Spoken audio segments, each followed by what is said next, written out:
Hello students. तो last class में हमने सीखा था कि हिसाबी पद्धति किसे कहते हैं।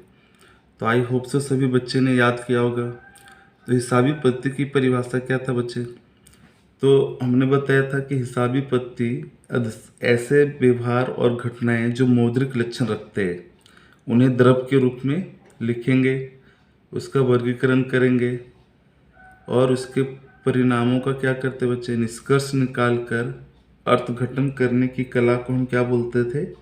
हिसाबी पद्धति। ठीक है। तो सभी बच्चे आज की क्लास में हम सीखने वाले हिसाबी पद्धति के परिभाषिक शब्द। ठीक है। तो सभी बच्चे अपने अपने नोटबुक में हेडिंग देंगे हिसाबी पद्धति के परिभाषिक शब्द। ओके स्टूडेंट्स, यहाँ पे यहाँ पे लिखेंगे हिसाबी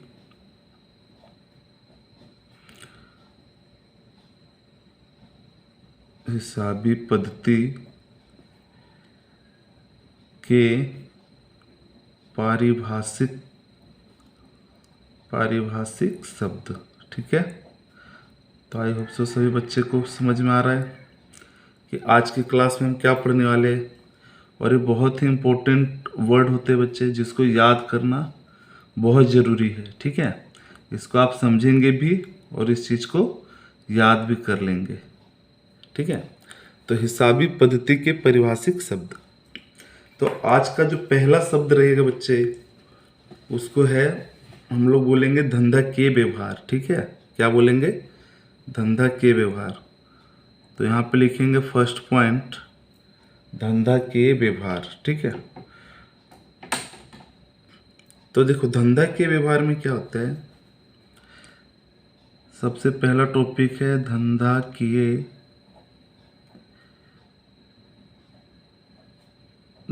के व्यवहार। इसको हम इंग्लिश में बोलते हैं बच्चे बिजनेस ट्रांजैक्शन। क्या बोलेंगे इसको? Business transaction.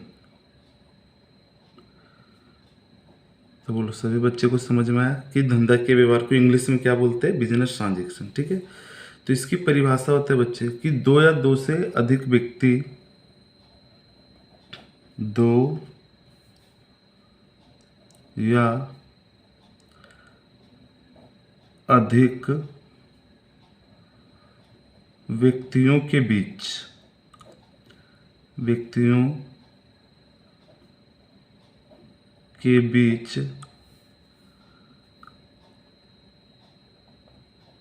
धंधा के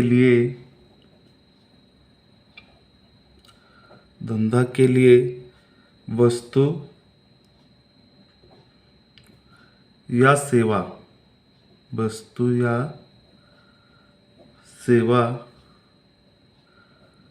की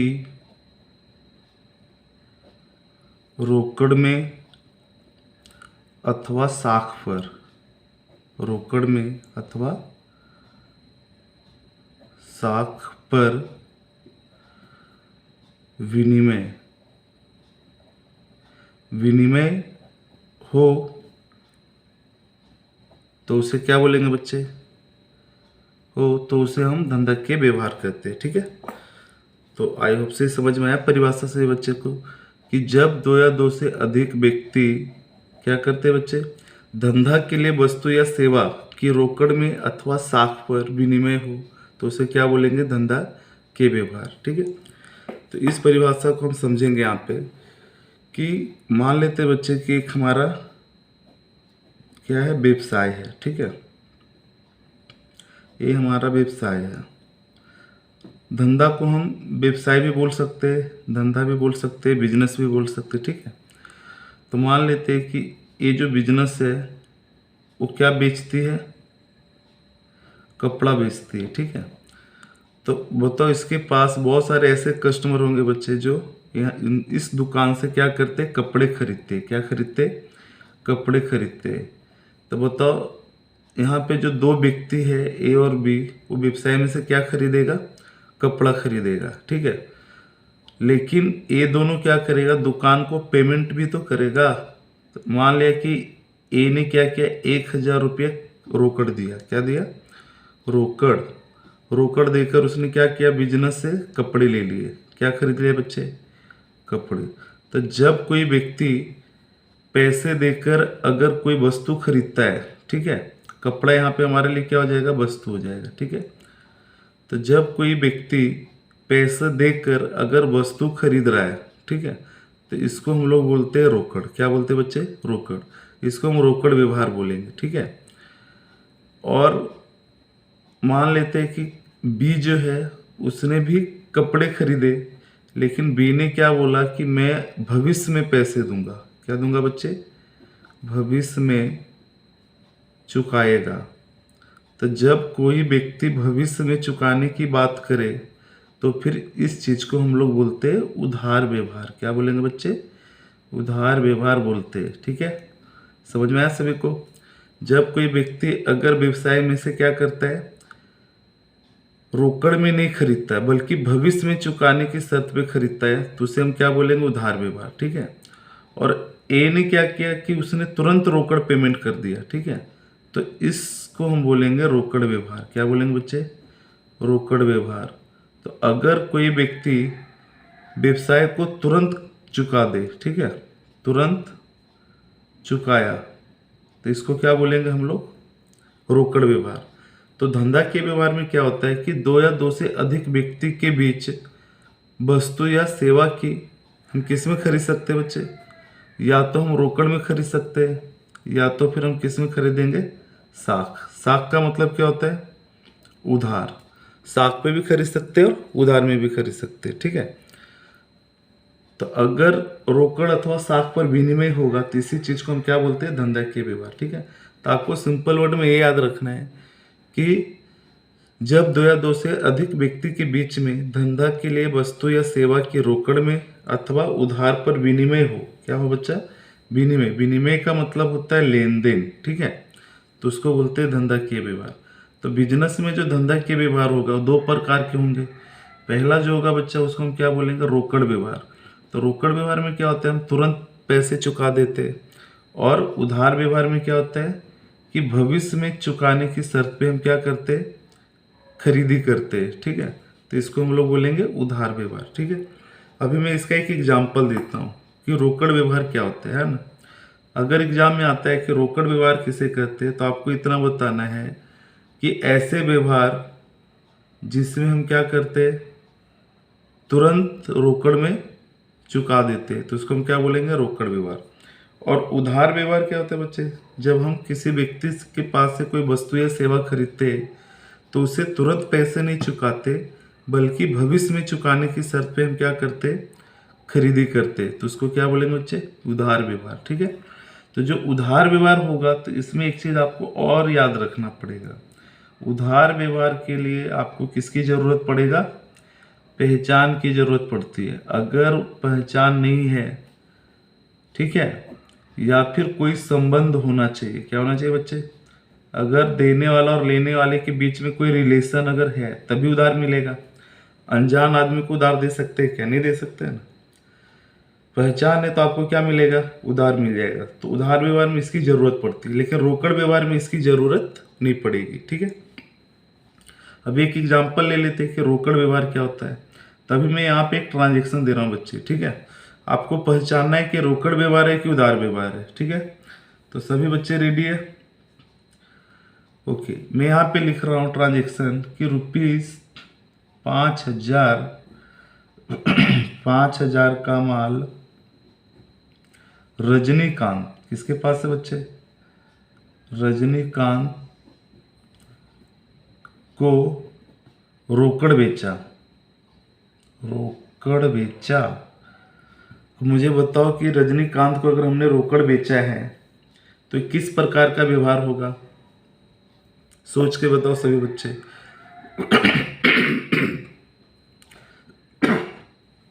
बताओ बच्चे। तो रजनीकांत को अगर हमने माल बेचा है तो यहाँ पे रजनीकांत नाम आया कि नहीं आया, ठीक है। और साथ साथ में क्या है बच्चे, रोकड़। तो बताओ हम नाम को ज्यादा इंपॉर्टेंस देंगे कि रोकड़ को इंपॉर्टेंस देंगे।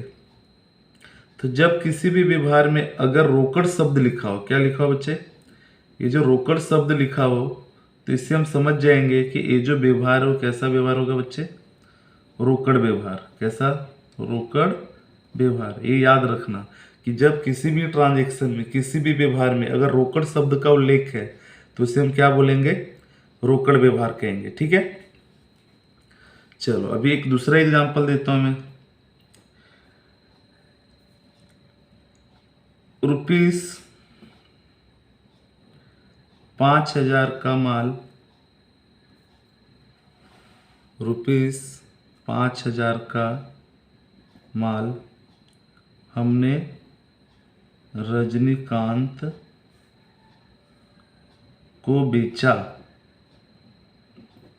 ठीक है, किसको बेचा है, रजनीकांत को बेचा। तो बताओ यहाँ पे कहीं पे रोकड़ शब्द का उल्लेख है, नहीं है। तो देखो ये जो व्यवहार होगा बच्चे, ये हो जाएगा तुम्हारा उधार व्यवहार। क्या हो जाएगा, उधार व्यवहार। तो एक चीज याद रखना, जब किसी भी ट्रांजैक्शन में क्या हो, व्यक्ति का नाम हो। किसका नाम हो बच्चे, अगर व्यक्ति का नाम हो। ठीक है, अब बताओ यहाँ रोकड़ शब्द है क्या, नहीं है। तो जब किसी व्यक्ति का नाम होता है तो उसे हम कौन सा व्यवहार बोलते हैं, उधार व्यवहार बोलते हैं। तो जब किसी व्यक्ति का नाम होगा बच्चे तो उसको हम बोलेंगे उधार व्यवहार। अगर व्यक्ति के साथ साथ अगर रोकड़ शब्द है तो इसका मतलब ये हो जाएगा रोकड़ व्यवहार। ठीक है, आगे हम इस चीज़ को और अच्छे से सीखेंगे। अभी फिलहाल आपको याद रखना है कि रोकड़ व्यवहार क्या होता है और उधार व्यवहार क्या होता है। ठीक है, अब बताओ यहाँ पे जो रजनीकांत को बेचा है तो ये पैसा हमें क्या होगा, 10 दिन के बाद मिलेगा। ठीक है, या 15 दिन के बाद मिलेगा। तो इसका मतलब ये होता है बच्चे कि ये पैसा हमें कब मिलने वाला है, ये पैसा हमें भविष्य में मिलेगा। कभी मिलेगा, भविष्य में मिल सकता है। ठीक है, चलो ओके। तो आई होप से इतना समझ में आ गया। तो अभी हम दूसरा जो टॉपिक पढ़ेंगे बच्चे, जो इम्पोर्टेंट टॉपिक है वही मैं तुमको डिस्कस करके समझा रहा हूँ। ठीक है, चलो नेक्स्ट टॉपिक हमारा रहेगा पूंजी। क्या लिखेंगे बच्चे, पूंजी। पूंजी को पता है इंग्लिश में क्या बोलते हैं, इसको बोलते हैं कैपिटल। और कैपिटल का मतलब राजधानी भी होता है ना। लेकिन अकाउंट में कैपिटल का मतलब क्या होता है बच्चे, पूंजी होता है। ठीक है, तो पूंजी क्या होता है, सबसे पहले इसकी परिभाषा पढ़ेंगे। तो ये जो आपकी बुक है उसमें लिखा हुआ है कि धंधा के मालिक, कौन मालिक बच्चे, धंधा के मालिक, धंधा के मालिक द्वारा धंधा प्रारंभ करने के लिए, है ना, कोई भी बिजनेस अगर शुरू करना है तो धंधा प्रारंभ करने के लिए जो विनियोग किया जाता है ना, क्या एक वर्ड है विनियोग, जो विनियोग किया जाता है, जो विनियोग किया जाता है उसे क्या बोलेंगे बच्चे, उसे पूंजी कहेंगे। सभी बच्चे सारे परिभाषा को एकदम अच्छी तरीके से याद कर लेंगे। ठीक है, ये सारे अकाउंटिंग टर्मिनोलॉजी है, मतलब अकाउंटिंग की शब्द है। ठीक है, ये बार बार जब आप आगे पढ़ेंगे तो ये शब्द आएंगे पूंजी, तो सब बच्चे बोलेंगे सर ये पूंजी क्या होता है, धंधा के व्यवहार क्या होता है। ठीक है, तो इसलिए इसको याद भी करते जाना। अभी समझेंगे कि पूंजी क्या होता है ना। जैसे मान लेते हैं कि एक नया बिजनेस मुझे शुरू करना है। क्या शुरू करना है बच्चे, नया एक बिजनेस हमें क्या करना है, शुरू करना है। तो बताओ बिजनेस शुरू करने के लिए पैसों की ज़रूरत पड़ती है कि नहीं, तो पैसे की तो ज़रूरत पड़ती है। तो मान लिया कि व्यवसाय अगर मुझे स्टार्ट करना है बच्चे, और यहाँ पे व्यवसाय का कौन है, मालिक है। ठीक है, मान लेते मालिक है मिस्टर रमन। तो ये जो रमन भाई है वो बिजनेस शुरू कर रहे हैं। ठीक है, तो जब बिजनेस शुरू करेंगे तो बिजनेस में तो क्या होता है बच्चे, स्टार्टिंग में जब कोई नया बिजनेस करते हैं तो क्या बिजनेस के पास कुछ होता है क्या, कुछ नहीं होगा, ये तो खाली बॉक्स रहता है। ठीक है, तो मालिक क्या करता है, अपने बिजनेस में सबसे पहले क्या करेगा, इसके अंदर बिजनेस करने के लिए वो मकान खरीदेगा। क्या खरीदेगा, मकान। ठीक है, उसके बाद फिर उस मकान के अंदर वो क्या करवाएगा, फर्नीचर कराएगा। ठीक है, फर्नीचर कराने के बाद फिर इसके अंदर माल लेकर आएगा, है ना। माल यानी क्या होता है बच्चे, स्टॉक, है ना। स्टॉक के रूप में वो जिस चीज़ का बिजनेस करने वाला है वो वस्तु या माल लेकर आएगा। ठीक है, तो पहले हमने मकान खरीदा, फिर फर्नीचर खरीदा, फिर हमने क्या खरीदा, माल स्टॉक। ठीक है, फिर कुछ ग्राहक भी आएंगे इसके अंदर, है ना, जिसको हम बोलते हैं देनदार, है ना। ये बाद में मैं समझाऊंगा ये क्या होता है। तो देनदार यानी क्या, बिजनेस के अंदर ग्राहक आएंगे। ठीक है, फिर कुछ बिजनेस के अंदर रोकड़ भी होना चाहिए, है ना। बिजनेस कर रहे तो उसके अंदर कुछ क्या होना चाहिए, रोकड़ होना चाहिए। तो बताओ यहाँ पे हमने कितनी वस्तु लेकर आया, 1 2 3 4 5, है ना। मकान की जरूरत पड़ा, फर्नीचर की जरूरत पड़ा, माल स्टॉक की जरूरत पड़ा, है ना, ग्राहक की जरूरत पड़ा और कुछ कैश की जरूरत पड़ गया। ठीक है, तो जब ये 5 चीजें लाकर हमने क्या कर दिया, एक बिजनेस शुरू किया, तो बताओ बच्चे ये सारे कौन देगा, मालिक देगा, है ना। मालिक क्या करता है, अपने व्यवसाय में सारे चीज को देता है। ठीक है, तो जब मालिक क्या करता है, अपने व्यवसाय में मकान, फर्नीचर, माल स्टॉक, देनदार, रोकड़ अगर व्यवसाय को देता है, तो बताओ इसके पीछे कुछ खर्चा करना पड़ता होगा उसे, है ना। तो जो इसके पीछे खर्च करते हैं बच्चे, इसको हम बोलते हैं विनियोग। क्या बोलते हैं अकाउंट की लैंग्वेज में, विनियोग बोलते हैं। इसे इंग्लिश में इन्वेस्टमेंट बोलते हैं। ठीक है, तो जो विनियोग करता है उसी को हम क्या बोल देंगे, पूंजी बोलेंगे। अब एक एग्जांपल ले लेते हैं कि सपोज मान ले कि मकान जो है वो 1 लाख रुपए का है। ठीक है, फर्नीचर जो है बच्चे मान लेते ये 20,000 का उसने क्या करवा दिया, फर्नीचर करा दिया। फिर उसने माल स्टॉक लाया 1 लाख रुपए का। फिर कुछ ग्राहक आए, समझो कि 50,000 के कौन आ गए बच्चे, ग्राहक आ गया। और बिजनेस में हमने कुछ रोकड़ मान लेते 30,000 हमने क्या कर दिया, बिजनेस के अंदर कुछ रोकड़ रखा है। तो बताओ अगर इस सबको मैं प्लस कर दूं और मैं तुमसे पूछूं कि बताओ कितने मालिक ने कितना पूंजी लगाया, क्या लगाया बच्चे, पूंजी। तो आपका आंसर हो जाएगा कि सर मालिक ने तो 1 2 3 लाख रुपए अपने बिजनेस में लगाया है। ठीक है, तो जब 3 लाख रुपया बिजनेस में लगाएंगे तो इसी वर्ड को हम क्या बोलते हैं बच्चे, अकाउंट की भाषा में पूंजी बोलते हैं। ठीक है, कि जब व्यवसाय का मालिक क्या करता है, अपने व्यवसाय में जो भी संपत्ति, रोकड़, माल लेकर आएगा या जो विनियोग करता है, यहाँ पे देखो परिभाषा में लिखा है कि जो विनियोग करता है। विनियोग का मतलब होता है बिजनेस में पैसे लगाना। ठीक है, तो इसी को हम क्या बोलेंगे, पूंजी बोलते हैं अकाउंट की भाषा में। ठीक है, तो सभी बच्चे इसको याद रखेंगे। तो पूंजी किसे कहेंगे, तो धंधा के मालिक के द्वारा धंधा प्रारंभ करने के लिए। ठीक है, धंधा का प्रारंभ करना मतलब शुरू करना। ठीक है, शुरू करने के लिए जो विनियोग किया जाता है उसे हम क्या बोलेंगे बच्चे, पूंजी कहते हैं। ठीक है, और यहाँ पे पूंजी के रूप में कितना पैसा लगाया मालिक ने, 3 लाख रुपया लगाया। ठीक है, तो जब भी नया बिजनेस शुरू करेंगे, जो कुछ भी बिजनेस को देंगे उसको हम सिंगल वर्ड में क्या बोलेंगे बच्चे, विनियोग, है ना। मालिक ने क्या किया है, विनियोग किया है। ठीक है, ओके, तो आई होप से इतना समझ में आ गया। अभी जो हमारा तीसरा टॉपिक होगा बच्चे वो होगा आहरण। ठीक है, तो थर्ड जो टॉपिक हम पढ़ने वाले हैं उसको हम क्या बोलते हैं, आहरण बोलेंगे। ठीक है, आहरण का मतलब होता है, इसको इंग्लिश में ड्राइंग बोलते हैं। ठीक है, ड्राइंग आपने बचपन में सीखा होगा, ड्राइंग, है ना। लेकिन अकाउंट की भाषा में हम इसे क्या बोलते हैं बच्चे, आहरण। ठीक है, तो आहरण क्या होता है समझो। जैसे मान लेते बच्चे कि अभी हमने सिखाया था कि जो व्यवसाय होता है और व्यवसाय के अंदर क्या करते हैं, जो मालिक होते हैं, मालिक अपना सारा पैसा कहाँ लगा देता है, इस बिजनेस के अंदर लगा देगा ना।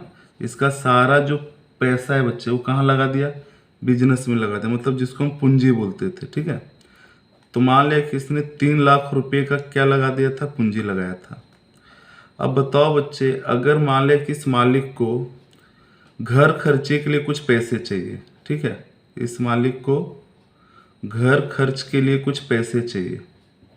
अब घर खर्च का मतलब हो गया कि घर का रूम भाड़ा भरना है, घर में अगर बच्चे हैं, फैमिली है तो उसको खाने के लिए खर्चा चाहिए। ठीक है, तो बताइए पैसे कहाँ से निकालेगा, तो मालिक ने तो सारा पैसा बिजनेस में लगा दिया। अब इसे घर खर्चे के लिए पैसे चाहिए, बच्चों को पढ़ाने के लिए पैसे चाहिए, घर में कोई बीमार पड़ गया बच्चे, तो उसके लिए मेडिकल बिल चाहिए कि नहीं चाहिए, मेडिकल खर्चा।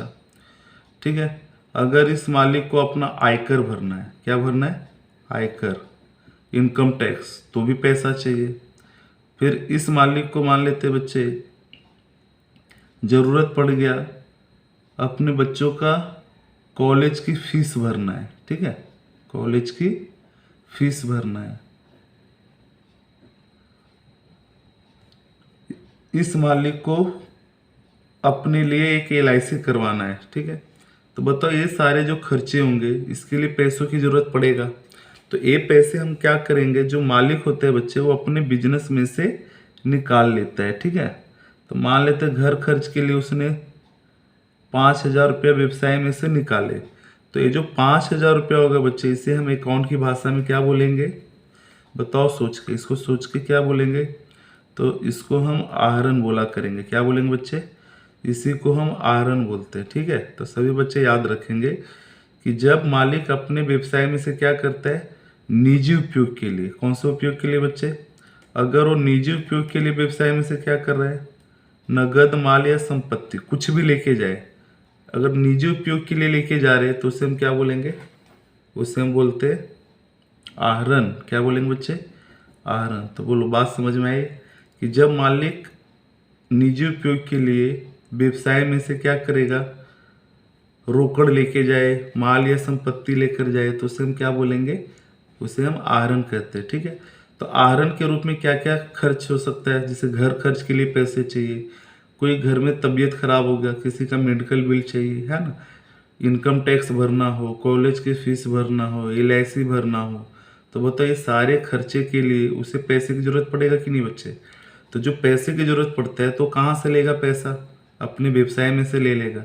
तो जब अपने व्यवसाय में से पैसे निकाल लेते हैं तो इसी को हम क्या बोलते हैं, अकाउंट की लैंग्वेज में आहरण बोलते हैं। क्या बोलते हैं बच्चे, आहरण। ठीक है, तो इसकी हम परिभाषा लिखेंगे यहाँ पे कि आहरण किसे कहते हैं। ठीक है, तो एक छोटा सा परिभाषा है इसका कि जब मालिक, क्या लिखेंगे बच्चे, जब मालिक अपने व्यवसाय में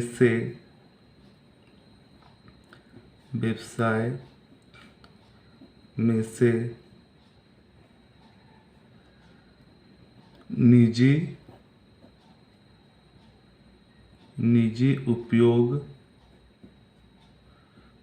उपयोग के लिए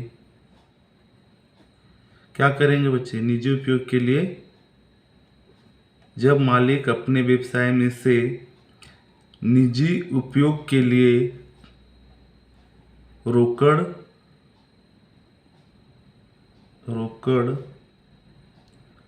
अथवा माल ले जाए तो उसे आहरण कहेंगे। क्या कहेंगे बच्चे, उसे हम आहरण कहेंगे। तो बोलो सभी बच्चे को याद रहेगा एक परिभाषा कि जब मालिक अपने व्यवसाय में से निजी उपयोग के लिए, है ना, ये निजी उपयोग आना चाहिए बोर्ड पर तब। ठीक है, तो निजी उपयोग के लिए क्या करते हैं बच्चे, व्यवसाय में से हम क्या करेंगे, निजी उपयोग के लिए क्या क्या लेके जा सकते हैं, अगर आपको पैसे की ज़रूरत है या माल या वस्तु की ज़रूरत है तो ले जाए, तो उसे हम क्या बोल देंगे बच्चे, आहरण बोलेंगे। तो ये परिभाषा को अच्छे तरीके से सभी बच्चे याद कर लेना। ठीक है, कि जब मालिक अपने व्यवसाय में से निजी उपयोग के लिए रोकड़ अथवा माल ले जाए तो उसे हम क्या बोलेंगे, आहरण कहेंगे। ठीक है, तो आई होप से इतना समझ में आया सभी बच्चे को। ओके बच्चे, तो अभी हम लोग नेक्स्ट टॉपिक पढ़ेंगे, टॉपिक नंबर 4, है ना। तो फोर्थ जो हम पढ़ेंगे दायित्व के बारे में। ठीक है, सभी बच्चे को पता होना चाहिए कि दायित्व क्या होता है। तो दायित्व को हम इंग्लिश में बोलते हैं लायबिलिटीज। क्या बोलते हैं बच्चे, लायबिलिटी बोलते हैं। लायबिलिटी का मतलब क्या होता है, दायित्व। दायित्व को कई बार हम जिम्मेदारी भी बोल सकते हैं, है ना, जिम्मेदारी। जैसे सभी बच्चों की जिम्मेदारी क्या है, पढ़ना है मन लगा के। ठीक है, तो ऐसे बिजनेस में भी क्या रहते हैं बच्चे, बहुत सारे जिम्मेदारी होते हैं, है ना। तो पहले समझेंगे कि दायित्व क्या होता है ना। दायित्व क्या होता है बच्चे, कि जैसे मान लेते हैं कि कोई एक बिजनेस है और इस बिजनेस के अंदर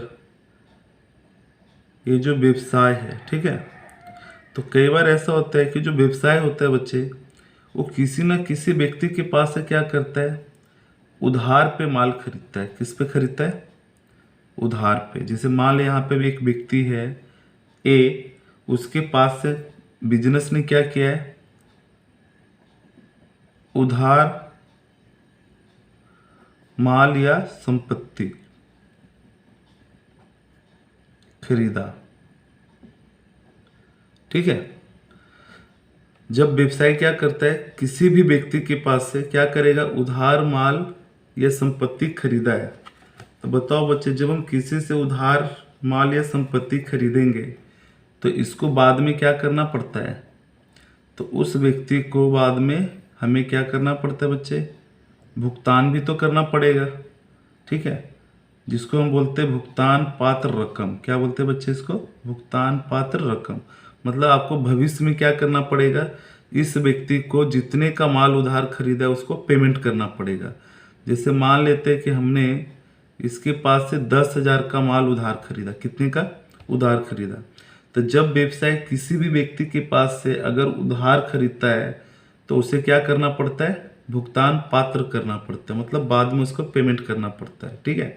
तो बताओ बच्चे, जब किसी को हम बाद में पैसे देते तो उतने समय के लिए हम उसे क्या बोलेंगे, दायित्व बोलेंगे। क्या बोलेंगे उसको? दायित्व, ठीक है। इसी तरीके से क्या होता है, कई बार हम लोग मान लेते कोई व्यक्ति है, ठीक है, इसके पास से हमने वस्तु नहीं खरीदा। यहाँ पे हम क्या खरीद रहे थे, माल या संपत्ति खरीद रहे थे, ठीक है। तो जब किसी व्यक्ति से माल या संपत्ति उधार खरीदेंगे बच्चे, ठीक है, तो उस व्यक्ति को क्या करना पड़ेगा, भुगतान पात्र रकम, मतलब भुगतान करना होता है ना, मतलब 10,000 रुपये उसे क्या करना पड़ेगा, भुगतान करना पड़ेगा। तो जब किसी को पेमेंट करना होगा तो बताओ इसे हम क्या बोलेंगे, दायित्व बोलेंगे, ठीक है। इसको क्या बोलेंगे बच्चा, दायित्व बोलेंगे। अथवा एक और सिचुएशन आ सकता है कि मान लेते हैं कि कई बार व्यवसाय को पैसे की जरूरत पड़ गया, तो इसने क्या किया कि यहाँ पे एक व्यक्ति बी है, उसके पास से हमने उधार रकम लिया है। व्यवसाय ने क्या किया बच्चे, उधार रकम ली है, उधार रकम ली। मान लिया कि उसने लोन के रूप में 1,00,000 रुपया क्या कर लिया, उधार लिया है। किसके पास से? बी के पास से, है ना, उधार रकम लिया 1,00,000 रुपया। तो बताओ बच्चे, इस रकम को बाद में हम क्या करेंगे, वापस करेंगे कि नहीं करेंगे? कुछ बच्चे तो लेके भी भाग जाएंगे, ठीक है। तो यहाँ पे हम उसे क्या कर देंगे, वापस करेंगे, है ना। तो जब वापस करते हैं तो इसको हम बोलते हैं वापस करने पात्र रकम। क्या बोलते हैं बच्चे इसको? वापस करने पात्र रकम, ठीक है। याद रहेगा सभी बच्चे को, वापस करने पात्र रकम। जब ये दो सिचुएशन होता है बच्चे, तब हम इसको हम क्या बोलेंगे, दायित्व, ठीक है। तो पहली बात क्या है कि जब हम किसी से उधार माल या संपत्ति खरीदेंगे तो उस व्यक्ति को भुगतान पात्र रकम को हम क्या बोल देंगे बच्चे, दायित्व बोलेंगे। अथवा किसी व्यक्ति के पास से अगर उधार रकम लिया है तो उसे वापस करने पात्र जो रकम है बच्चे, उसको हम क्या बोलेंगे, दायित्व कहेंगे, ठीक है। तो ये दो चीजें आपको याद रखना है, भुगतान पात्र रकम या वापस करने पात्र रकम को हम क्या बोल देंगे, दायित्व, ठीक है।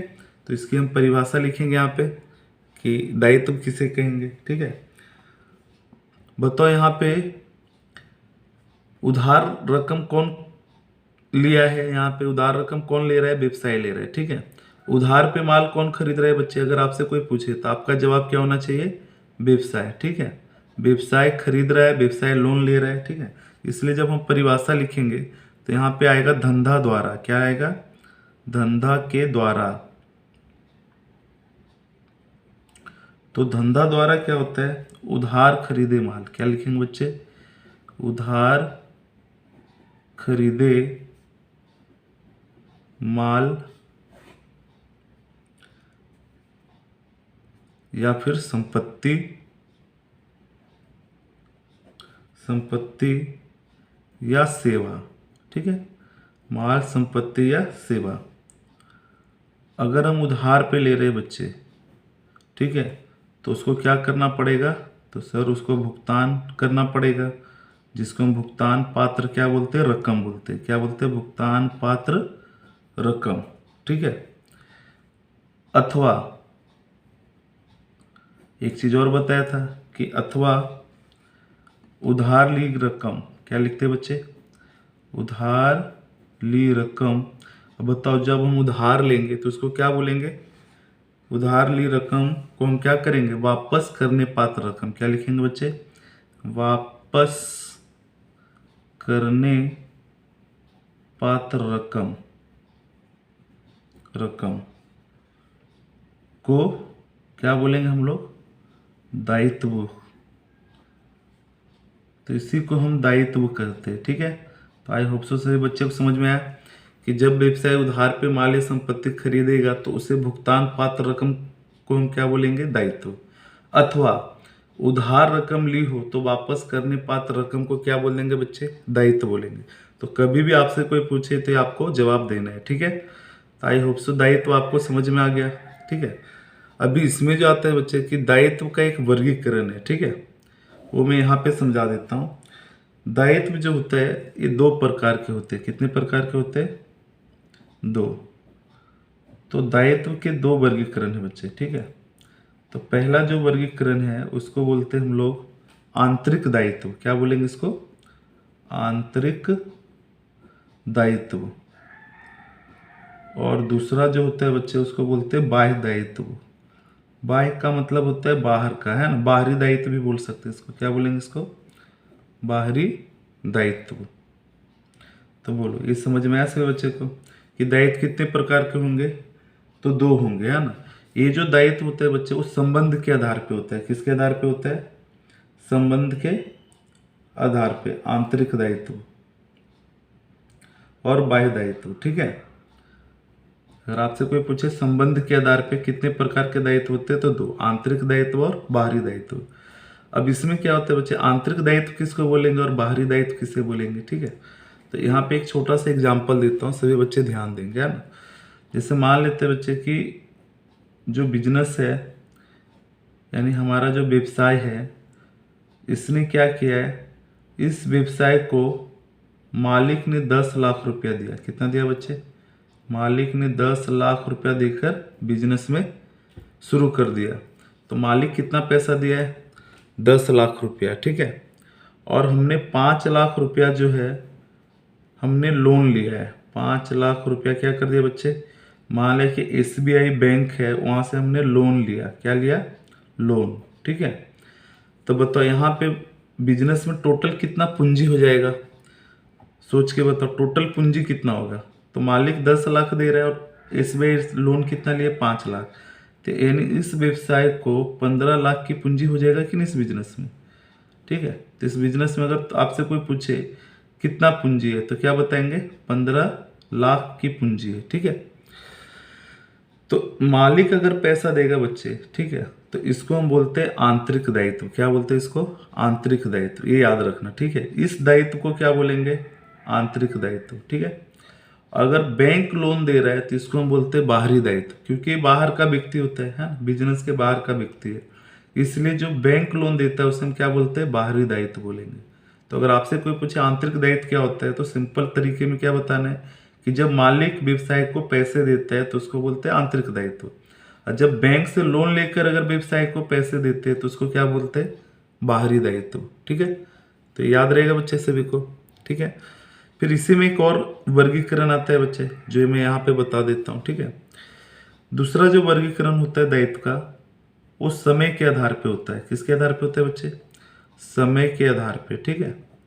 तो जो समय के आधार पर है वो दो प्रकार के होते हैं। कितने प्रकार के होते हैं, दो। ठीक है। फर्स्ट जो होता है उसको बोलते हैं चालू दायित्व। क्या बोलेंगे बच्चे, चालू दायित्व। और दूसरा जो होता है उसको हम बोलते हैं गैर चालू दायित्व। क्या बोलेंगे उसको, गैर चालू दायित्व। तो दो प्रकार के दायित्व होते हैं। किसके आधार पे, समय के आधार पे। तो चालू दायित्व क्या होता है और गैर चालू दायित्व क्या होता है। अगर मान लें किसी व्यक्ति से हमने 1 लाख रुपया लिया। कितना लिया बच्चे, 1 लाख। ठीक है। मान लेते 1 लाख रुपया किसी व्यक्ति से हमने लिया है। अगर मान लेते कि इस व्यक्ति को पेमेंट मान लें कि मैंने जनवरी में लिया था। कब लिया था? जनवरी में, ठीक है। इसको मैंने मार्च में पेमेंट कर दिया। कब पेमेंट कर दिया बच्चे? मार्च में। जनवरी में लिया और मार्च में क्या कर दिया हमने? उसको दे दिया, मतलब 2 महीने के बाद हमने दे दिया। तो बताओ इस दायित्व को हम क्या बोलेंगे? चालू दायित्व। क्या बोलेंगे बच्चे? चालू दायित्व। जब किसी का पेमेंट 1 वर्ष के अंदर अगर हम चुका देते हैं, 1 वर्ष के अंदर, तो इसे बोलते हैं चालू दायित्व। क्या बोलते हैं बच्चे? इसको चालू दायित्व बोलेंगे। ऐसा दायित्व जिसको हम क्या बोलते हैं? 1 वर्ष में चुकाना हो। कितने वर्ष में चुकाना हो? 1 वर्ष में, तो उसे हम चालू दायित्व बोलेंगे, ठीक है। और कुछ दायित्व ऐसे होते हैं बच्चे जो 1 वर्ष में हम नहीं चुकाते, मतलब 1 से अधिक वर्ष के लिए चुकाते हैं। 1 से अधिक वर्ष। अगर मान ली इसी 1 लाख को मैंने 2 साल में चुका दिया। कितने साल में? 2 साल में, तो इसको बोलेंगे गैर चालू दायित्व। क्या बोल देंगे बच्चे? ये हो जाएगा हमारा गैर चालू दायित्व। याद रहेगा सभी बच्चे को। 1 वर्ष के अंदर चुकाया तो चालू दायित्व, और 1 वर्ष से मतलब 1 से अधिक वर्ष अगर चुकाएंगे तो उसे क्या बोलेंगे? गैर चालू दायित्व, ठीक है। तो आई होप से ही समझ में आ गया दायित्व क्या होता है। तो आज जो हमने टॉपिक पढ़े बच्चे, वो पहला क्या पढ़ा था बताओ? धंधा के व्यवहार। दूसरा क्या पढ़ा था हमने? पूंजी। तीसरा क्या पढ़ा? आहरण। और चौथा क्या पढ़ा? दायित्व। तो सभी बच्चे 4 टॉपिक को अच्छे तरीके से बाय हार्ट कर लेंगे, याद कर लेना है। और आपके जो टेक्स्ट बुक है बच्चे गुजरात बोर्ड की, उसको आप लोग क्या करेंगे? घर पे पढ़ेंगे। उसके बाद भी अगर समझ में नहीं आया तो आप कमेंट में जाकर अपना प्रॉब्लम लिखेंगे, ठीक है, ताकि मैं नेक्स्ट वीडियो में आपका सॉल्यूशन कर दूं। जो भी दिक्कत हो आप इसके अंदर अच्छे से अपने जो भी डाउट है, कुछ क्वेश्चन है, ठीक है, तो आप पूछ सकते हैं। और नेक्स्ट क्लास में हम लोग आगे के टॉपिक पढ़ेंगे, ठीक है। चलो ओके बच्चे।